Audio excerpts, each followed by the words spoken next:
Hello aspirants, welcome to my YouTube channel banking buddy with Neha. So आज की इस video में मैं आपसे रीजनिंग की स्ट्रैटेजी शेयर करने वाली हूँ। लास्ट वीडियोस में मैंने आपसे क्वांट और इंग्लिश की स्ट्रैटेजी शेयर की थी। अगर आपने वो नहीं देखी होगी तो ज़रूर देखिएगा, और अगर आप वीडियो चैनल पर नए हैं तो उसको ज़रूर सब्सक्राइब कीजिएगा एंड बेल आइकन को प्रेस कीजिएगा। So let's start our video. Reasoning की अगर मैं बात करूं तो मेरा फेवरेट सब्जेक्ट पूरे बैंकिंग एग्जामिनेशन के थ्रू रीजनिंग ही रहा है, और उसमें मैं ही अधिक स्कोर कर पाती थी। तो मैं कैसे करती थी ये मैं आपको बताती हूँ। पूरी रीजनिंग को मेनली 3 पार्ट्स में आप डिवाइड कर सकते हैं, और वो 3 पार्ट्स कौन कौन से हैं? मिसलेनियस पार्ट, पजल्स पार्ट और लॉजिकल रीजनिंग वाला पार्ट। ओके, सबसे पहले मैं बात करूँगी कि ये किसमें और कैसे कैसे आते हैं। अगर मैं बात करूँ लॉजिकल रीजनिंग की, तो ये आपके प्रीलिम्स एग्जामिनेशन में नहीं आएगा, ठीक है। जैसे कि इसमें स्टेटमेंट एंड कंक्लूजन रहेगा, statement and arguments, course of action, cause and effect, statement and assumption. Okay, तो ये आपके प्रीलिम्स एग्जामिनेशन में जनरली नहीं आता है, ये आता है आपके मेंस एग्जामिनेशन में। ओके, अगर मैं बात करूँ मिसलेनियस पोर्शन की, तो ये दोनों एग्जामिनेशन में आएगा, प्रीलिम्स एग्जामिनेशन में भी आएगा और मेंस एग्जामिनेशन में भी आएगा। प्रीलिम्स एग्जामिनेशन में जो कोडिंग डिकोडिंग होता है वो चाइनीज़ कोडिंग होता है। चाइनीज़ कोडिंग डिकोडिंग बहुत सिंपल टाइप से होता है वो। इसके बाद आपका ब्लड रिलेशन होता है, direction distance, inequality, syllogism, alphanumeric series. Okay, ये आपका प्रीलिम्स एग्जामिनेशन में आता है। पर मेंस एग्जामिनेशन में भी ये आता है, पर ये सिंपल नहीं रहता है, ठीक है। अगर मैं बात करूँ तो coding decoding, Chinese coding decoding नहीं रहेगा, वो थोड़ा सा स्टैंडर्ड डिफिकल्ट टाइप्स रहेगा। ब्लड रिलेशन आपका कोडेड ब्लड रिलेशन रहेगा, डायरेक्शन एंड डिस्टेंस कोडेड रहेगा, इनइक्वालिटीज कोडेड रहेगा, सिलॉजिज्म, रिवर्स सिलॉजिज्म भी आ सकता है। ओके, और अगर मैं बात करूँ इनपुट आउटपुट और डाटा सफिशिएंसी की, तो ये आपको जनरली मेंस एग्जामिनेशन में देखने को मिलती है, प्रीलिम्स एग्जामिनेशन में देखने को नहीं मिलती है। ओके, अगर पजल्स की बात करें तो पजल्स डिफरेंट टाइप्स के होते हैं। Floor based puzzle, circular sitting arrangement वाला पजल, इसमें आपको हो सकता है कि सारे के सारे लोग सेंटर में देख रहे हो, या फिर हो सकता है कि कुछ लोग सेंटर में देख रहे हो, कुछ लोग आउटसाइड देख रहे हो।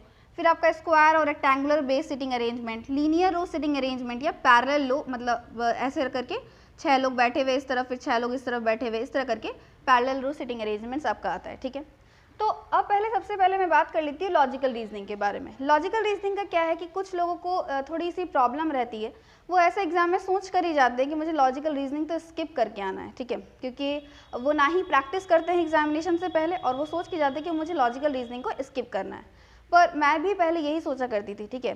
फिर मैंने जब प्रैक्टिस के टाइम में लॉजिकल रीजनिंग के क्वेश्चन अटैम्प्ट करने की कोशिश किए, तो मुझे ऐसा लगा कि अगर 6 क्वेश्चन आ रहे हैं तो 2 से 3 क्वेश्चन उसमें ऐसे रहते हैं जो आपको जनरली समझ में आ जाएंगे, और अगर आप उसको अटेम्प्ट करते हैं तो वो आप सही टिक करके आएंगे, ठीक है। लेकिन आपको ऐसे नहीं करना है कि आप सीधे जाके वहाँ पे अटेम्प्ट करें। ओके, पहले आपको यहाँ पे प्रैक्टिस कर लेनी है। अगर आपको लग रहा है कि मैं इसमें अच्छा अटेम्प्ट कर पा रहा हूँ, अगर आप 3 क्वेश्चन भी वहाँ बना रहे हैं तो ये अच्छा है ना, अच्छा स्कोर आपको वो गेन करा देगा, ठीक है। तो लॉजिकल रीजनिंग के क्वेश्चन अभी से मत सोचिए कि आप नहीं कर पाएंगे, उसको देखिए, उसको समझिए, उसको प्रैक्टिस कीजिए, फिर उसके बाद आप डिसाइड कीजिए कि आप बना पाएंगे कि नहीं बना पाएंगे। जब आप प्रैक्टिस करेंगे तो आपको पता चल जाएगा कि आप शायद 6 क्वेश्चन अगर है तो आप 3 क्वेश्चन तो उसमें बना ही ले रहे हैं, और अगर ज़्यादा क्वेश्चन तो आप और भी ज़्यादा क्वेश्चन कवर कर सकते हैं, क्योंकि मेंस एग्जामिनेशन में लॉजिकल रीजनिंग का एक ज़्यादा मतलब मार्क्स का रहता ही रहता है, ठीक है। तो ये बात हो गई लॉजिकल रीजनिंग की। इसको अभी से स्किप करने की नहीं सोचना है, इसको प्रैक्टिस करना है। जैसे मान लीजिए आप वीक में अगर 2 दिन भी इसके लिए निकाल रहे हैं तो वो इनफ है, ठीक है। 2 दिन भी आप निकाल के हर एक मतलब लॉजिकल रीजनिंग का कोई भी टॉपिक आप 25 क्वेश्चंस प्रैक्टिस कीजिए, ठीक है। उसको जब आपने आंसर दिया उसके बाद देखिए कि जो आंसर लिखा हुआ है, मतलब आपके मॉक्स में अगर आप दे रहे हैं तो मॉक में जो आंसर एक्सप्लेनेशन है वो किस सोच से वो बनाया हुआ है उस क्वेश्चन को, उसको देखिए और फिर समझिए कि आप ऐसा क्यों नहीं सोचे, ठीक है। तो लॉजिकल रीजनिंग तो इस तरह से हम कवर कर सकते हैं। नेक्स्ट पार्ट आता है आपका पजल्स, ठीक है। पजल्स की अगर मैं बात करूं तो कुछ लोग पजल्स के नाम से ही डर लगता है कि पजल्स है नहीं बन पाएगा। बड़े पजल्स इसका मतलब ये नहीं कि वो डिफ़िकल्ट ही होंगे, ठीक है। कभी कभी ऐसा भी होता है कि छोटे पजल्स में 2-3 लाइन का पजल्स दिया रहता है पर वो नहीं बन पाता है, समझ में ही नहीं आता है क्या स्टार्ट करें, ठीक है। और कभी कभी बड़े पजल्स में सब कुछ लिखा रहता है उसमें, इसलिए आप तुरंत बना लेते हैं उसको। तो पजल्स में मैं क्या करती थी कि प्रीलिम्स की पजल्स की बात करें तो प्रीलिम्स का पजल आपका अगर आप 2 केस भी लेते हैं, 2 केस में तो आपका बन जाता है। कुछ लोग क्या करते हैं कि एक केस को पूरा वो सॉल्व करते हैं, ठीक है, जैसे एक केस वो पूरा सॉल्व कर रहे हैं, और फिर एक केस जब उनका नहीं बन पाता है तो वो दूसरे केस में जाते हैं, जिस कारण से उनका टाइम लैप्स होता है। जब उनका टाइम लैप्स होता है तो उनको थोड़ा सा प्रेशर बन जाता है, और फिर वो अच्छे से पजल्स पे ध्यान नहीं दे पाते, ठीक है। मैं क्या करती थी, मैं एक साथ अगर पजल की डिमांड है कि वो स्टार्टिंग में ही मतलब ऐसा कुछ है कि वहाँ पे 3 केस लग रहा है, तो मैं तीनों केस एक साथ लेके चलती थी, ठीक है। और धीरे धीरे मतलब 1-2 मिनट के बाद जो ऐसे वाला केस है कि जो नहीं बनने वाला है वो अपने आप एलिमिनेट हो जाता था, और जो लास्ट वाला केस है जो बनने वाला है उसको ही मैं पूरा लेके चलती थी, ठीक है। तो इसको मैं आपको बताऊंगी कि मैं पजल्स कैसे पूरा करती थी, मैं आपको उसको सिखाऊंगी भी, बना के भी दिखाऊंगी मैं उसको कि मैं कैसे 2 से 3 मिनट में पजल्स किया करती थी। स्टार्टिंग में तो मुझे प्रीलिम्स का पजल बनाने में भी 7 से 8 मिनट लग जाता था, पर धीरे धीरे क्या हुआ कि मैं 2 मिनट में 3 मिनट में पजल्स प्रीलिम्स का बना लेती थी, और अगर मेंस की बात करें तो उसमें मुझे 7 से 8 मिनट अभी भी लग जाते हैं। ओके, सो पजल्स की अगर मैं बात करूं तो आप पहले इसका क्या कीजिए कि पहले इसको वीडियोस की हेल्प से सीखिए। ओके, कैसे बनाया जा रहा है। आप किसी भी टीचर की वीडियो से हेल्प ले सकते हैं जो आपको समझ में आती है। आप अंकुश लांबा सर की, पुनीत सर की, स्मृति सेठी मैम की, ये सब जो वीडियोस है उन लोगों ने डाली हुई यूट्यूब पे वीडियोस, फ्री वीडियोस है, आप उनसे पहले पजल्स बनाने सीखिए, ठीक है। और सिर्फ वीडियोस देख के ही मतलब रुक मत जाइए, फिर आप उसको प्रैक्टिस भी कीजिए, उसको वीडियो को पॉज कीजिए और फिर खुद से बनाने की कोशिश कीजिए। आप जब खुद से ना बना पाएँ तो देखिए कि उन लोगों ने कैसे बनाया, तो इससे धीरे धीरे करके आप पजल सीख जाएंगे, ठीक है। और स्टार्टिंग में ही आपको तुरंत में एकदम ये नहीं करना है कि हम नहीं बना पा रहे हैं, तो पैनिक नहीं होना है, धीरे धीरे आप सीख जाएंगे। ओके, फिर अगर मैं नेक्स्ट बात करूँ मिसलेनियस पार्ट की, तो मिसलेनियस पार्ट में जैसे मैंने आपसे कहा कि 2 तरह का आता है, एक आता है आपका बेसिक लेवल वाला और एक आता है आपका कोडेड लेवल वाला, ठीक है। दोनों को ही आपको प्रैक्टिस करनी है, क्योंकि अगर आप ये समझें कि मैं अभी बेसिक लेवल वाला प्रैक्टिस कर लूँगा, फिर मेंस आने से पहले मैं कोडेड वाला प्रैक्टिस करूँगा, तो वैसा नहीं होने वाला है, ठीक है। सबसे पहले आप क्या कीजिए कि बेसिक लेवल वाला प्रैक्टिस कीजिए, और जैसे मान लीजिए कि आप रोज़ बेसिक लेवल वाला 20-20 क्वेश्चन बना रहे हैं, ठीक है, तो उसके साथ आप 5 क्वेश्चन कोडेड वाला ही बनाइए, क्योंकि 5 क्वेश्चन बनाने में आपको समय लगेगा कोडेड वाला, ठीक है। तो इसके साथ आपको, जैसे आप जितना क्वेश्चन इसका बना रहे हैं, जैसे आप कोडिंग डिकोडिंग अगर 20 क्वेश्चन बनाते हैं, तो आप जो हाई लेवल वाली कोडिंग डिकोडिंग है उसका आप एटलीस्ट 2 क्वेश्चन ही बनाइए, ठीक है।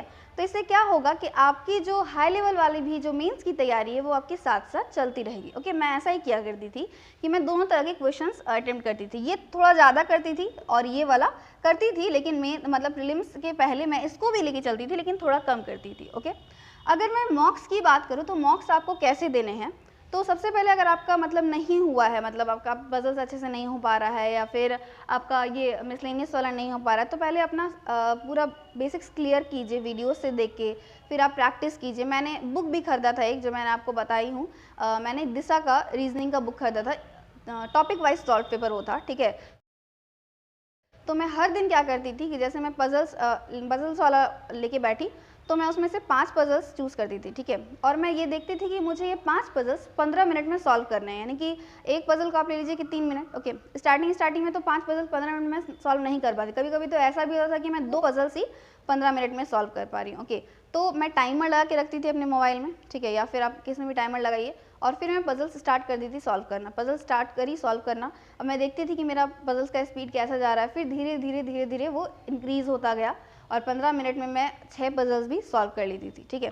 तो इस टाइप से आपको क्या करना है, आपको टाइमर लगा के पहले हर एक टॉपिक को सॉल्व करना है, अपना थोड़ा सा उसको बेसिक्स को क्लियर करना है, ठीक है। सबसे पहले आप वीडियोस देखेंगे, उसको सीखेंगे, फिर आप खुद से टाइमर लगा के क्वेश्चन लेके प्रैक्टिस करके उसको सॉल्व करेंगे। फिर बात आती है मॉक्स की, तो मॉक्स ऐसा नहीं है कि आप जब पूरा सीख जाएंगे तो मॉक पे जाएंगे, ऐसा कभी नहीं होने वाला है कि आपको ऐसा लगेगा कि हम पूरा सीख गए हैं, ठीक है। तो मॉक क्या कीजिए, आप मॉक दीजिए। जैसे अभी स्टार्टिंग में अपनी मॉक अभी आप नहीं जानते तो मॉक की फ्रीक्वेंसी को थोड़ा कम रखिए। अगर अभी आप स्टार्टिंग में हैं तो हर 3 दिन में मॉक दीजिए, क्योंकि अगर अभी आप मॉक देंगे तो आपसे नहीं बनेगा, फिर आपको एनालिसिस करना पड़ेगा, जो आपने नहीं बनाया है उसको वापस बनाना पड़ेगा।